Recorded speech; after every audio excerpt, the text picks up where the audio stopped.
Hello everyone, karibu kandi kuri Eric Burundi TV. Nkuko mubibona ngaha turiko turaja mu Ishanga Waterfall mu ntara ya Rutana, mu ntara ya Burunga. Ubu Rutana ni town, nkuko mubizi bafashe ino Rutana, Makamba, Bururi, niyo n'abandi bagiye bazivanga ubu n'intara imwe. Ubu turi muri Burunga muri province ya Burunga, town ya Rutana ndibaza. Hanyuma tugiye mu Ishanga. Abakunze kubaza ngo mbega umuntu agiye Burundi yokora iki canke yoraba iki vyo muryohera.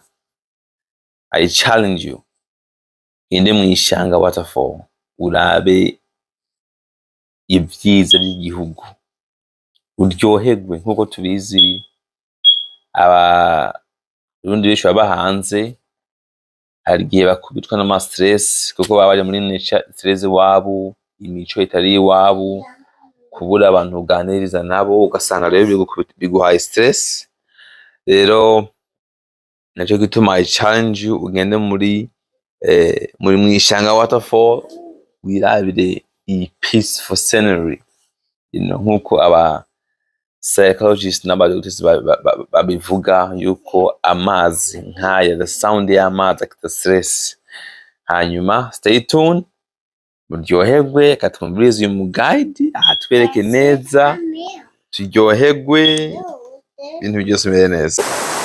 Jewe nitwa Niyongere Anise, abansanzwe ndi mu gare de guide ngaha. Rero ngaha hasanzwe hagizwe n'ibintu by'amaratiro bishika 6. Kubera ko aya mashite turafise amashite 5. Ishite dushikiyeko ishite ya mbere bayita Nyakayi ya mbere. Hajya hari akayira kadugamwe hariya hejuru, hashabayo Nyakayi ya kabiri. Ukuvuga iyi yabaye ya mbere kubera y'abantu bashikira. Hama yundi nayo yabaye ya kabiri kubera bayishikira babanje kuduga. Nandi n'uruzi rumwe rwa Nyakayi rumwe amashite 2.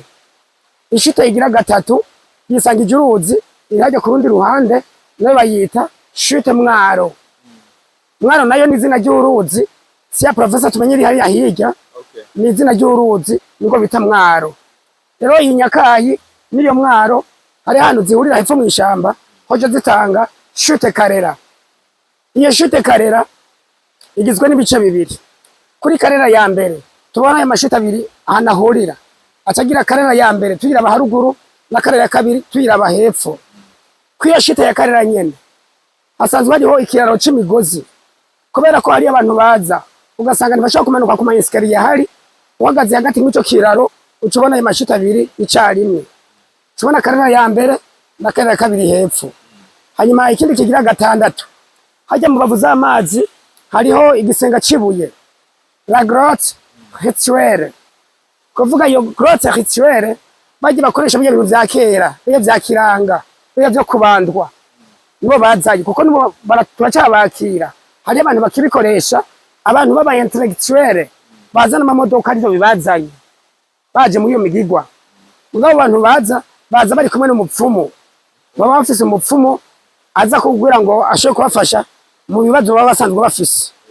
Ego hanyuma ikindi naco murabona ko ngasanzwe ari mu ishamba, hasanzwe hariyo udukoko tubayo, hasanzwe hariyo inkende, hariyo udukwavu, hariyo ingeregere, tudasize inyuma n'inzoka kubera hasanzwe ari mu ishamba. Ego mugabo kugira ngo umuntu ashobore kubona igikoko ngaha n'ugutomboza, kubera ko ishamba risanzwe ryagutse, ni hanini, kuko hasanzwe hagizwe n'hegitari 142, ko ni hanini cyane. Hanyuma ikindi naco murabona ko ngaha amazi ari make, ni kubera ko ari mu gihe cyo muci, ko mu gihe c'imvura amazi aba ari menshi, ko hajya tubona hose abahuzuye amazi.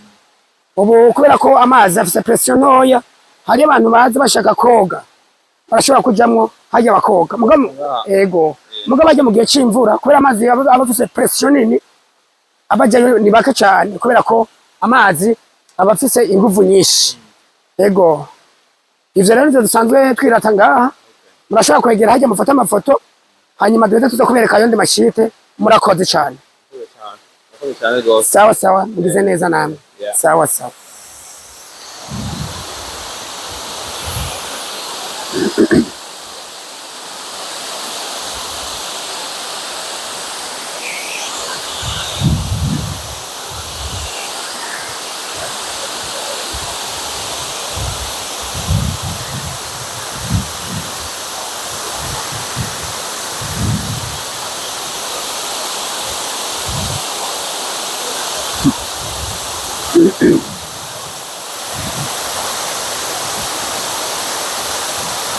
Muraraba ayo mabuye aranyerera, ayo mabuye aranyerera muri bitonde buke buke.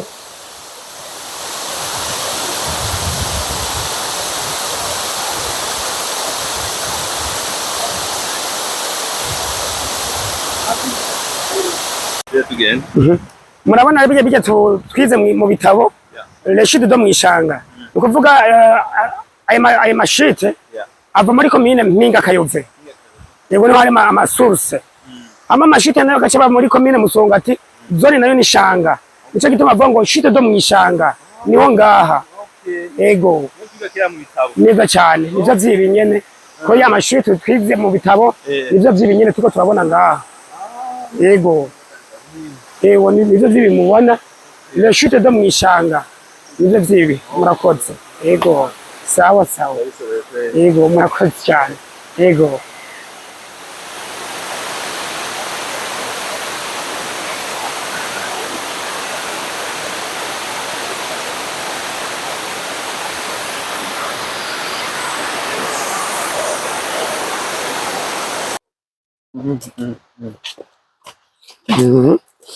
murabona ya chakira naje turagishikiriye nico cico ego nukuvuga hajya mu bavu niho hari ya mainskariye twababwira yuko dushobora kumanukamo hasi rero duhagaze hagati mu kijya kiraro no tubona ya mashita abiri twababwira ya Nyakayi no ya Nyakayi na mwari kuri wazihurira hoje zitanga ijya shite ya Karera twababwiye yego rero nashaka ndabasaba imbere yuko tuza guca mu kiraro tubanza tumanuke hasi kuri ya shite ya Karera hanyuma niyo twahindukira tukagaruka no tuzakubona guca mu kino kiraro kugira ngo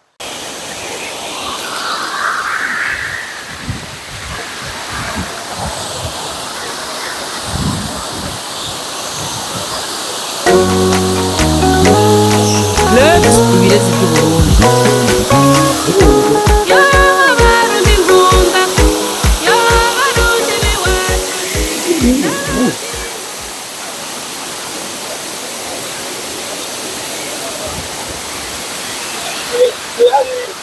sabwe tuvuye ngaha yego nukuvuga iyo ni ya shite ya Karera nukuvuga iyi ni Karera ya mbere iyo munsi nayo ni Karera ya kabiri yego kubera ko ya mashita abiri Nyakayi na Mwaro bihurira ngaho so zazita zagitanga Karera ya mbere iyo munsi nayo ni Karera ya kabiri yego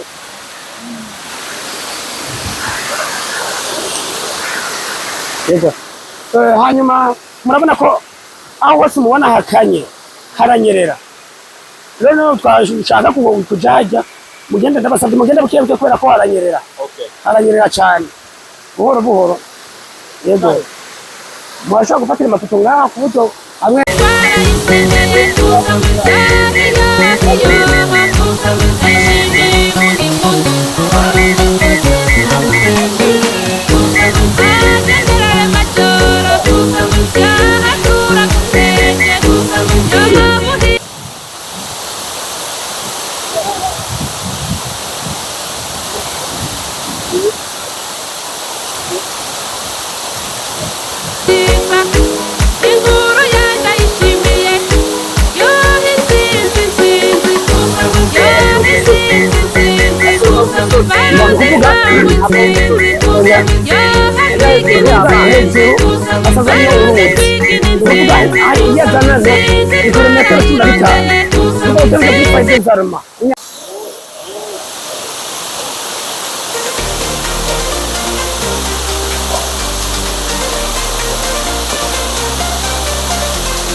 yego barajyayo mu kujya ducari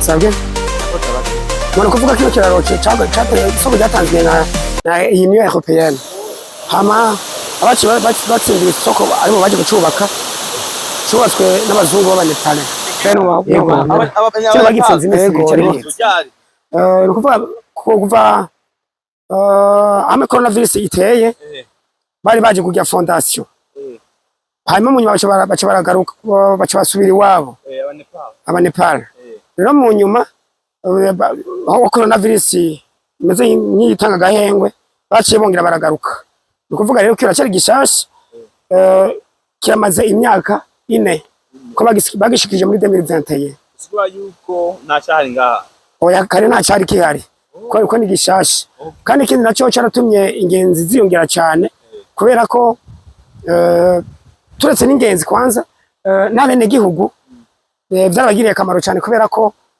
kitarahaza nk'imvura ikagwa ari nyinshi wasanga inzuzi zuzuye bashobora gusanga nk'abari bavuye muhira bagiye nko ku mirimo yabo inyuma bashobora byashika ugasanga baraye inyuma kubera ko bataronka abantu bajabukira yego birudura cyane imvura yaguye ibiraro bikatwagwa rero ubu ni sawa kubera kino kiraro